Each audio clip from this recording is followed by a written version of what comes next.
Greetings, Earthlings. This is your instructor, David Carr. Well, now that the holidays are over and we've already had one in-class lecture, we're primed and ready for the next video lecture. So, without further ado, let me go forward and beyond. Not to infinity, though. So, where we are in the class is we're on our star in chapter 14 of your textbook. Our star is what we call the sun. But before we get to that, I want to spend a little time and talk about your textbook. In this edition of your textbook, the authors have removed whole contents of topics that I would like to lecture on. So, after I finish my lecture on our star, I'm going to take a couple of lectures next week in class and discuss the Hertzsprung-Russell diagram, talk about all of our galaxies in the universe, and apply the Hertzsprung-Russell diagram as we look at all of our galaxies, and then look at dark matter, dark energy, and black holes. Eventually I'll make it a video lecture, but for this semester I will do that in class. Alright, now the lectures will be uploaded, the lectures to all of that will be uploaded on Blackboard, so they'll be available to you. Okay, so on to the chapter on our star. It is all uploaded in Blackboard and ready for you to put together, pull up as you listen to the video lecture. I'll give you, you should pause now and just make sure you're up and ready on Blackboard. Week 7. Okay? While you're doing that, I would like to also comment that there are a few other items in Week 7's folder on Blackboard. One is an assignment. You need to go through this video lecture and through the slides before you do the assignment. Because in this video lecture and the slides, it contains everything you need for the assignment. Okay? It is not due next week, it's due 2 weeks from today. So you have plenty of time to work on it. The syllabus says it's due next week. However, I'm going to extend that to 2 weeks out. Okay? Alright, our star. The first several slides, the first 12 slides are pictures, actual photographs from the Hubble Space Telescope. You can find them online at NASA, but a year ago these were the top 10 photographs from the Hubble Space Telescope. Primarily what you see are galaxies, stars, and planetary nebulas. Now these stars and planetary nebulas are, interestingly enough, white dwarfs for the most part. Most of those pictures are pictures of planetary nebulae that contain a white dwarf in the middle, and we'll talk about white dwarfs next week. Okay, that's pretty exciting.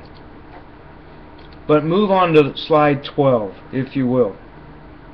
In slide 12, you'll see that there is a NASA website that can give you actual footage of the sun as it looks today, or almost today. It's not quite real time, but it's pretty close for you and me.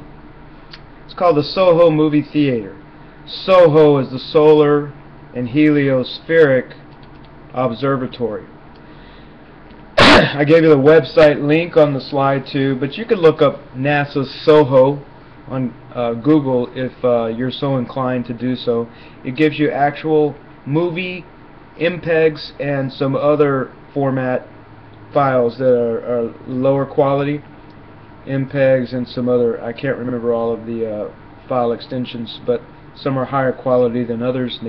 So the higher quality take up more data, more bytes, more RAM on your hard drive. So it's up to you, and it takes a little time to download, but once you do, you'll see that there was a significant solar event in the last few days. You might be interested in looking at a solar flare that came our way. Anyway, I just wanted to bring that to your attention. The SOHO Solar and Heliospheric Observatory 24/7 looks at our star. So moving on to the next slide, it's a picture of our star. One of many pictures, but notice at the bottom how there's a small bluish dot that represents the approximate size of Earth. Our Earth is very small in size compared to our Sun. It's hard to conceive how small our Earth, my favorite planet, is compared to our star. But moving on, getting past the emotional portion of my lecture, let's take a closer look at our Sun. And I'm going to try my best to avoid the word sun because it is one star of billions, gajillion, you give it a name, stars in our universe. Does the sun shine? Does our star have a structure? How do we know what the structure is? We're going to go over that. Now, one is the shine. So I'll go through a series of slides here and I'm going to rifle through them. Is the sun on fire? Is our star on fire? The answer is, well, if you look at it, early on in the beginning stages of a brand new star, it had chemical energy. It was amassing. Chemical energy amassing. In other words, it was grouping hydrogen, primarily hydrogen, into one location in the universe, forming, organizing. And there's a book by Norman Schwarzkopf called Forming and Storming. I think it was Norman Schwarzkopf. It may not be Norman Schwarzkopf, but I believe it is. Forming, Storming, and Norming. Well, this is the first 10,000 years of the sun. It had chemical energy that lasted 10,000 years, and it was the beginning stages of the sun.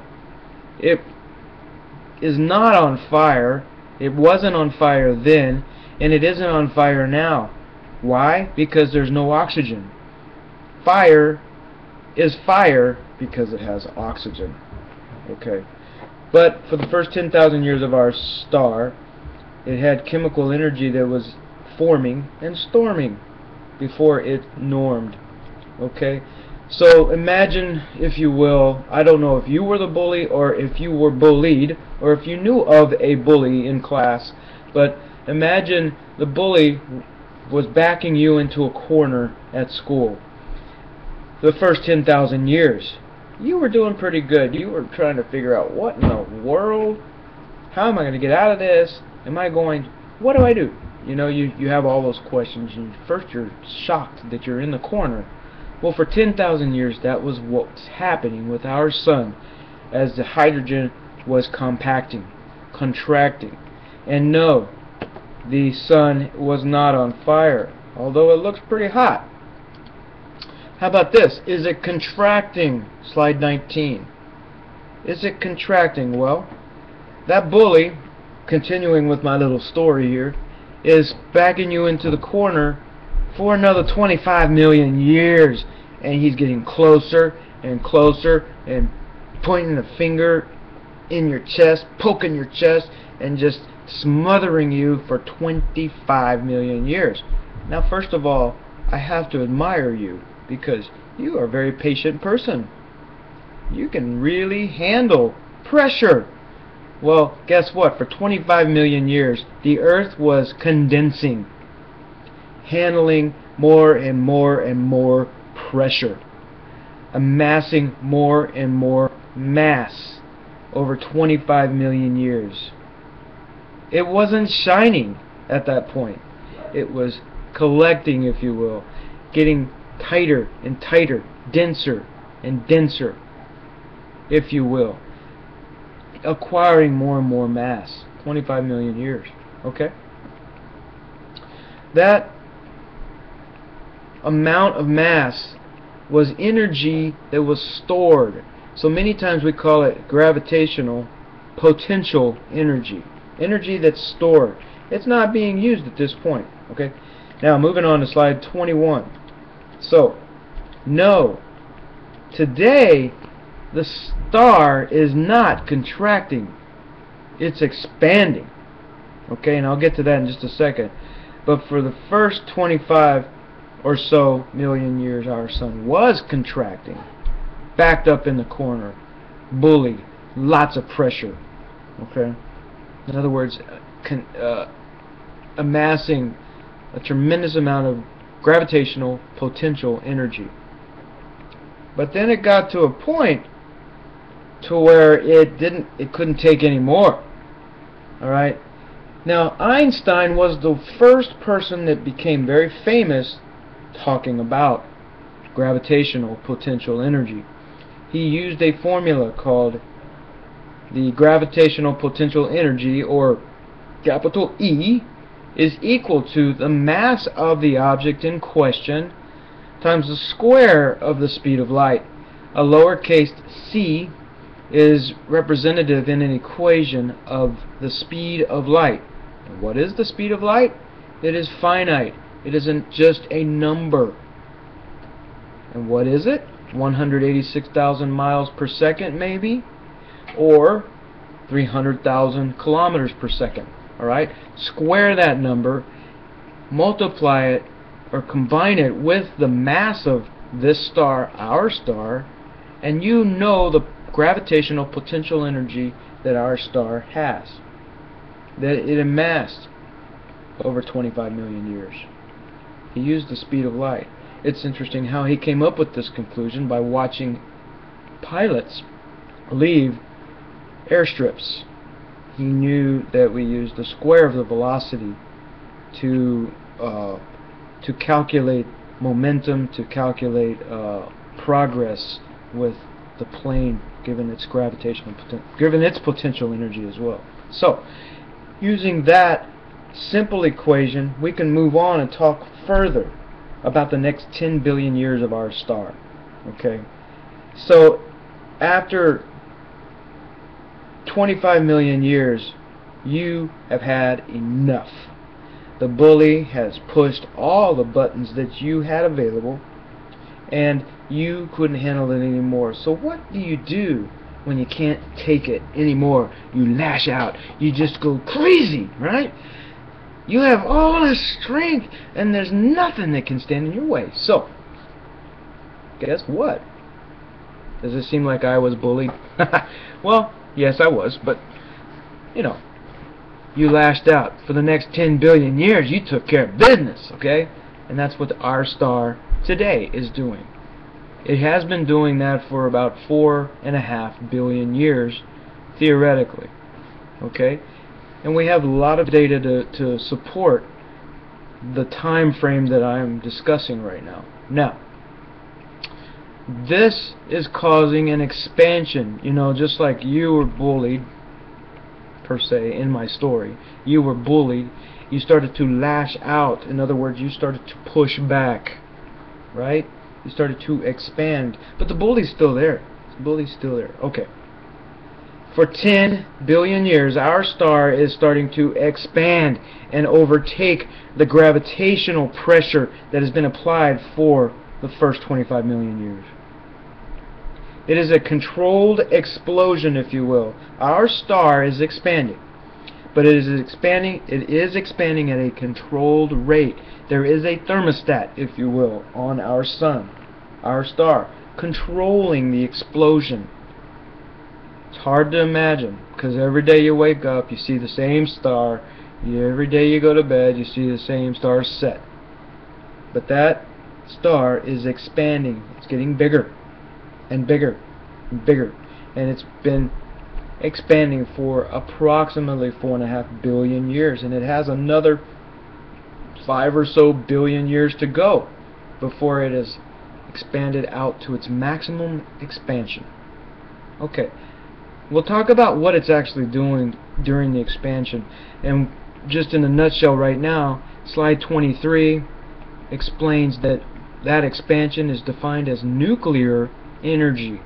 So that gravitational potential energy that was amassed is now converting into nuclear energy, causing the expansion. And that nuclear word is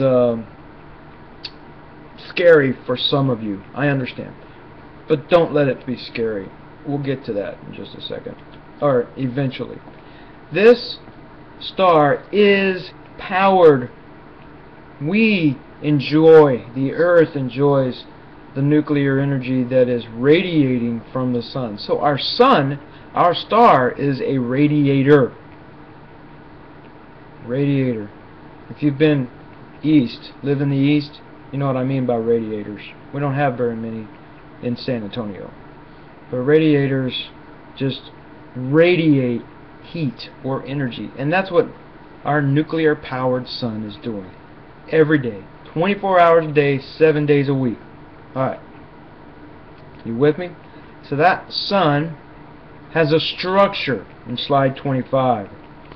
A structure, that gravitational equilibrium that I have explained to you, based on the mass, the hydrogen that is formed in one particular location of the universe, where our sun is, our star, is also producing nuclear energy. It's taking the gravitational potential energy in the core, as you see on the slide, the small red ball inside the sphere of the sun is the core.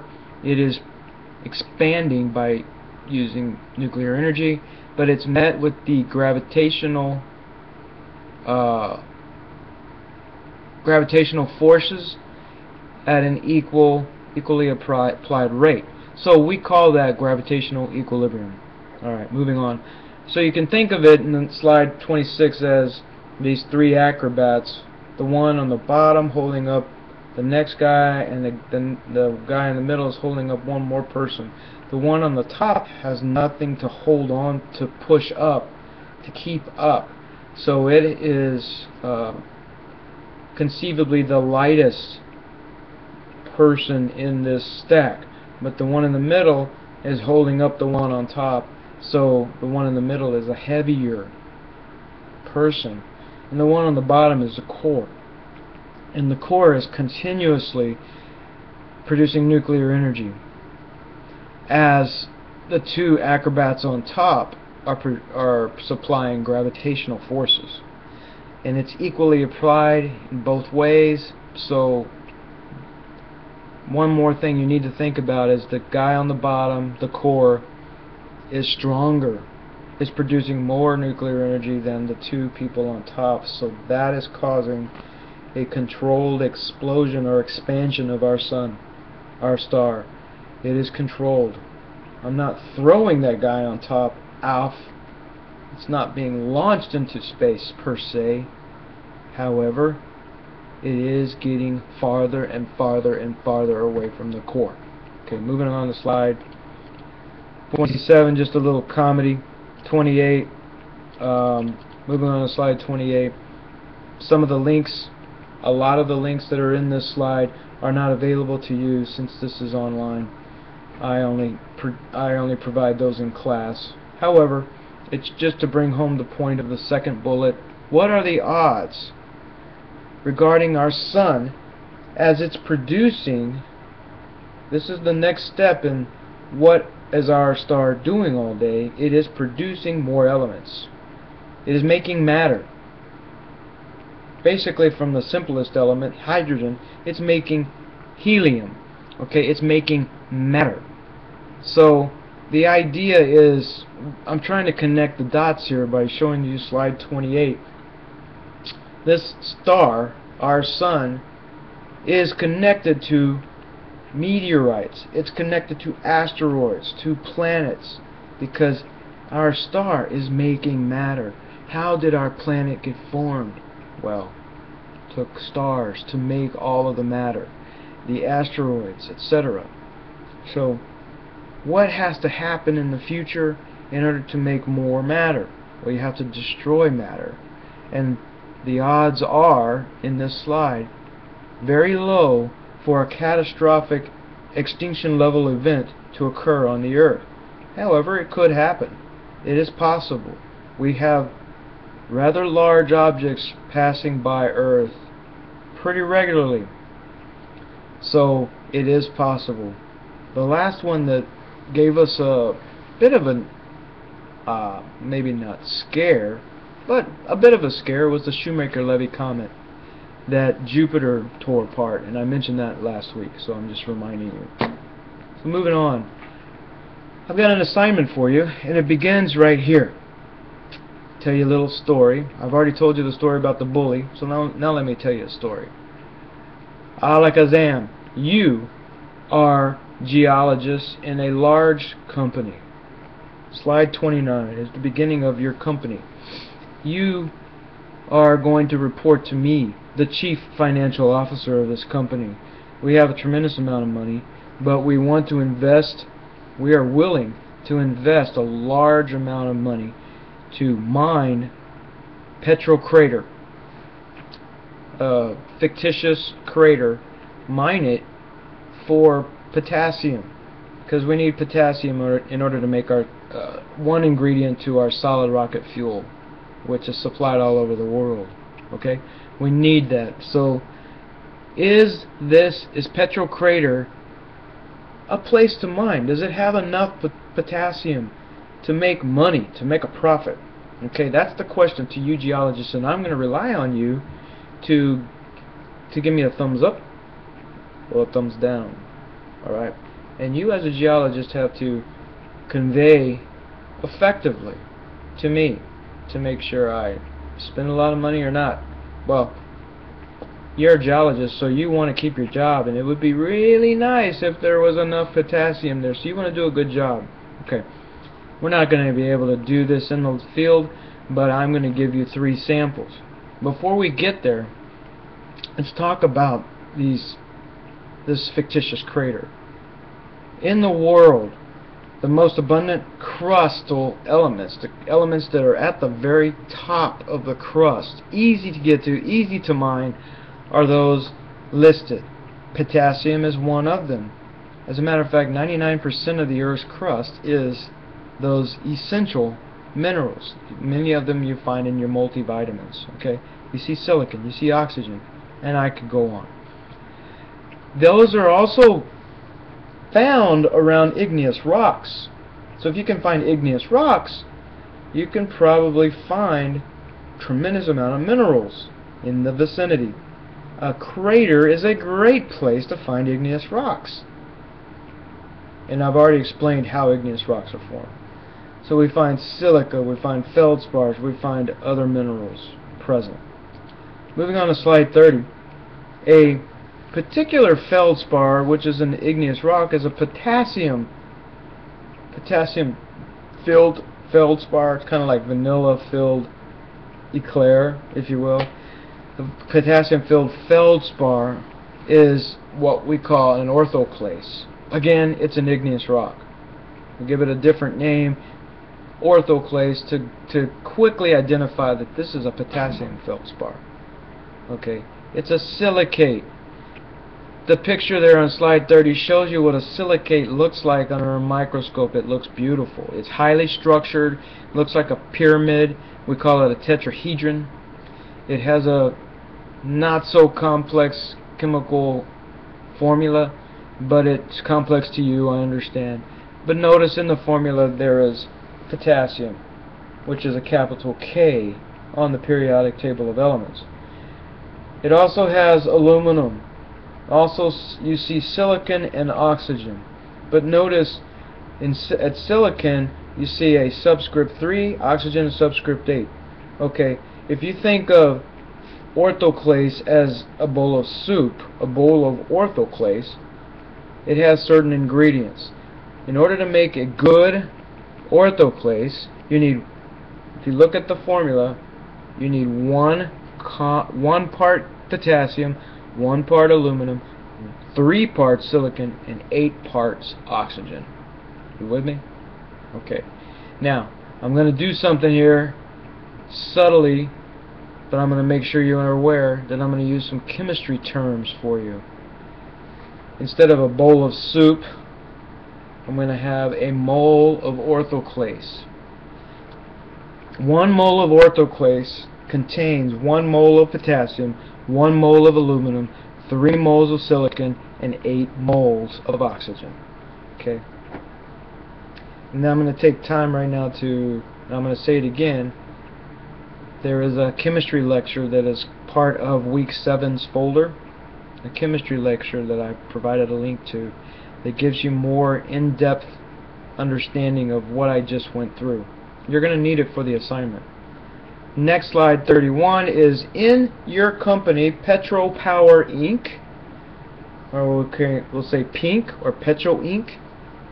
for short. You're a member of this company. You need to have a 40% confidence level that Petro Crater contains at least 8%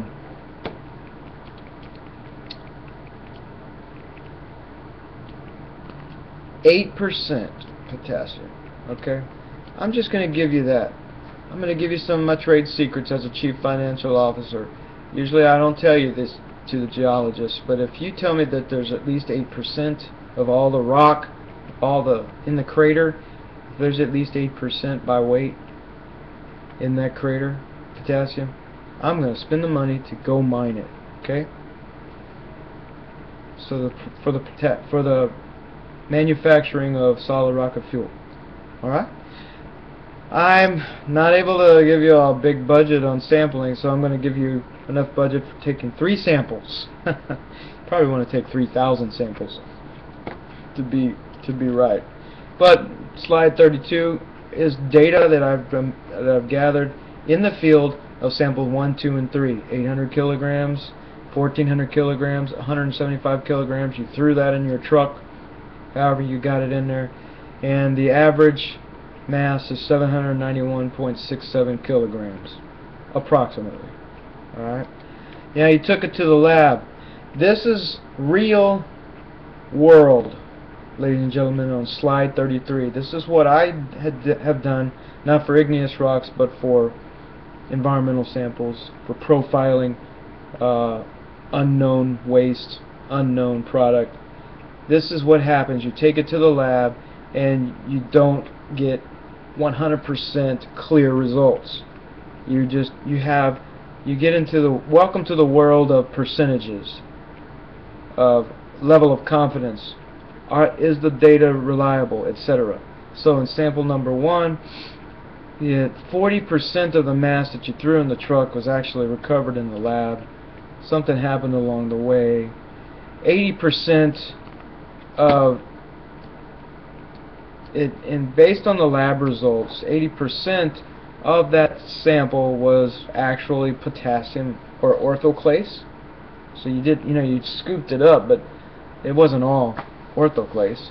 And there's a 90% confidence level that the sample, that the lab results are accurate. Okay. Sample 2, 30% recovered, 45% orthoclase, 56% confidence. Sample 3, you see the data, 60% recovered, 80% orthoclase, and 90% confidence level. Okay? So there's a sanity test. For a geologist, we're looking at if 60% of it by weight is contained in the samples, say on average, then yeah, that's good. But you remember what Chief Financial Officer said. 8%. He'll buy that. He'll go for it. He'll spend the money. It's worth it. Okay. Next slide, 34, is an idea of where we took the samples in this crater. Okay. Moving on. How you doing? Everybody okay? We're gonna take a little bit more time, talk about Petro Power Inc., and then we're gonna take a break. All right? I'll break this up into little bite-sized chunks of a lecture. So take all 3 samples, slide 35, provided in the previous slide, average the sample masses. So this slide is your assignment. With the average of the sample masses, determine how much potassium is contained, and that's all you need to do. Okay? If you want to go farther for advanced, for the advanced students, if you want to challenge yourself, I would like for you to go back to the data and apply the confidence level. Apply the actual percentage recovered before you average the masses, okay? Then tell me how much potassium is contained. So, the Chief Financial Officer asks you, is the site worth mining? Why or why not? How would you present your findings to the Chief Financial Officer? So this last paragraph is extra credit. For the assignment, if you don't want to do the extra credit, all I want to know is how much potassium is contained in the average of those masses. That's all I want to know. And you're going to have to use stoichiometry, otherwise known as dimensional analysis, which is all contained in the chemistry basics lecture, which again I mentioned to you I provided as a link in week 7's Blackboard folder. Okay, now we're going to go back to our star. Matter and light are totally connected. I'm going to stop the lecture right now and pick it up in the next lecture. Okay.